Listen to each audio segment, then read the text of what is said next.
Hello everybody, my name is Lisa Van Leeuwen. This is my video presentation for Education 5007 and I hope you guys enjoy it. So I decided to pick my artifact as the Growing Success Document, Assessment, Evaluation and Reporting in Ontario Schools, first edition covering grades 1 to 12.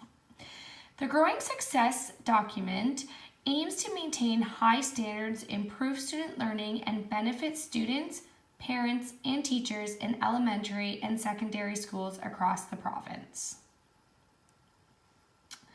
The Growing Success Policy is the purpose of the new assessment, evaluation, and reporting policy. The document is to update, clarify, and coordinate policies, achieve fairness, transparency, equity, and consistency across the province in the assessment, evaluation, and reporting of student learning.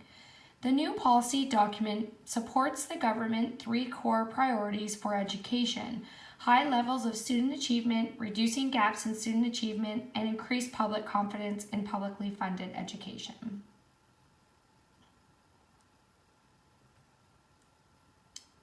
The primary purpose of assessment and evaluation is to improve student learning.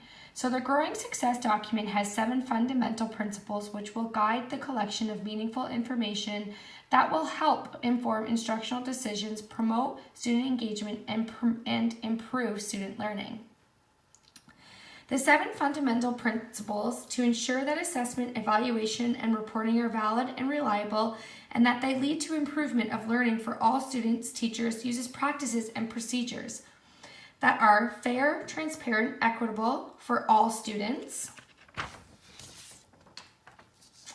support all students, including those with special needs education and those who are learning the language of instruction, and those who are First Nation, Métis, and Inuit, are carefully planning to relate to the curriculum expectations and learning goals, and as much as possible, our interests, learning styles, and preferences, needs, and experiences for all students are communicated clearly to students and parents at the beginning of the school year or course at the appropriate points throughout the school year or course, are ongoing, varied in nature, and administrated over a period of time to provide multiple opportunities for students to demonstrate the full range of their learning, provide ongoing descriptive feedback that is clear, specific, meaningful, timely to support improved learning and achievement.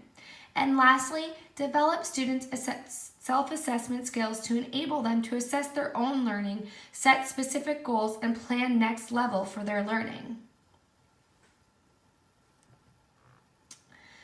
A quote that I picked from the Growing Success Document that I thought was very important. Education directly influences students' life changes and life outcomes. Today's global knowledge-based economy makes the ongoing work in our schools critical to our students' success in life and to Ontario's economic future.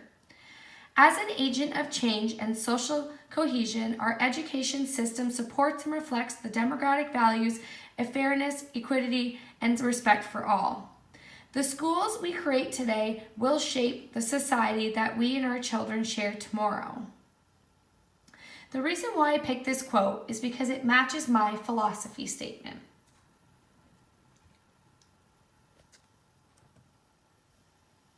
My artifact that I have chosen relates to my teaching philosophy because I believe my purpose of a teacher is to help develop a well-rounded citizen while guiding individuals with personal growth and preparing them for future employment.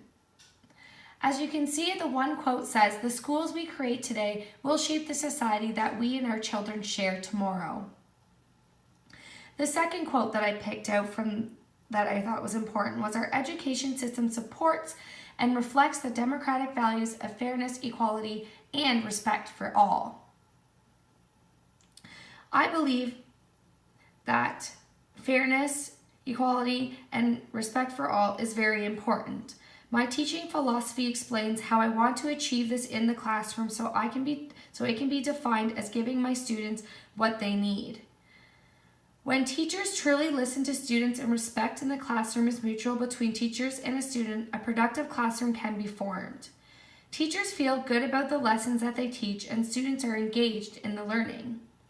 In my classroom, I will demonstrate different techniques, processes, and strategies in a way that where they can view my own thinking while helping them learn by modeling these desired results.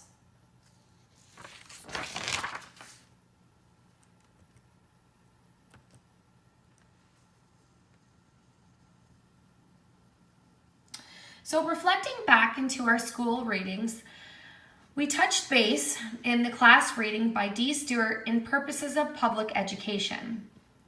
Ontario goals for students are well-rounded development of students cognitively, effectively, socially, culturally, morally, physically, and the acquisition of skills, knowledge, attitudes necessary to find gainful and satisfying employment and to be active and valued contributing members of our society.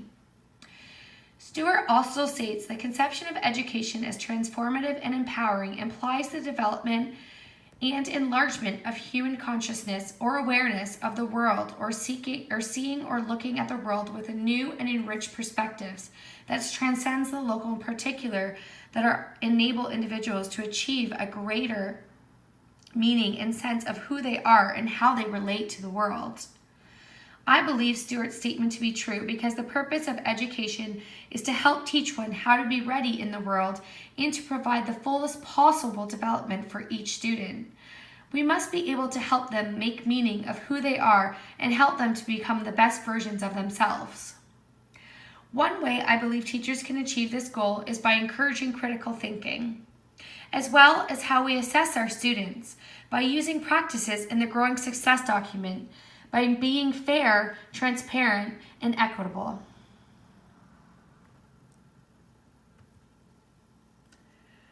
While I was in placement, my associate teacher used the technique of positive learning environment to merge in assessment and instructions, which as well correlates to the Growing Success document.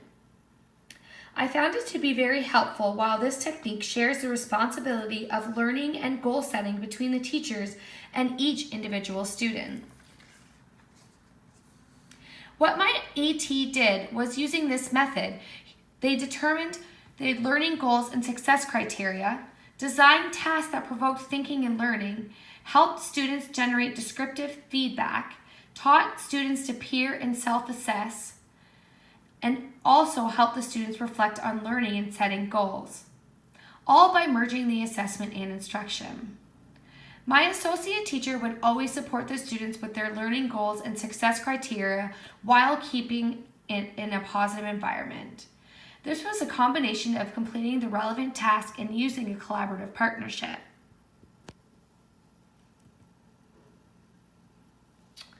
I'm going to leave you with this Growing Success quote that I thought was very important. It is worth nothing right from the start that assessment in a human process conducted by with human beings is subject equitably to the frailties of human judgment. However crisp and objective we might try to make it, and however neatly quantifiable may be our result. Assessment is closer to an art than a science. It is, after all, an exercise of human communication. And that was written by Sutton in 1992. So I'm going to leave you here with a few questions of thought. We know that parents have an important role to play in supporting students' learning.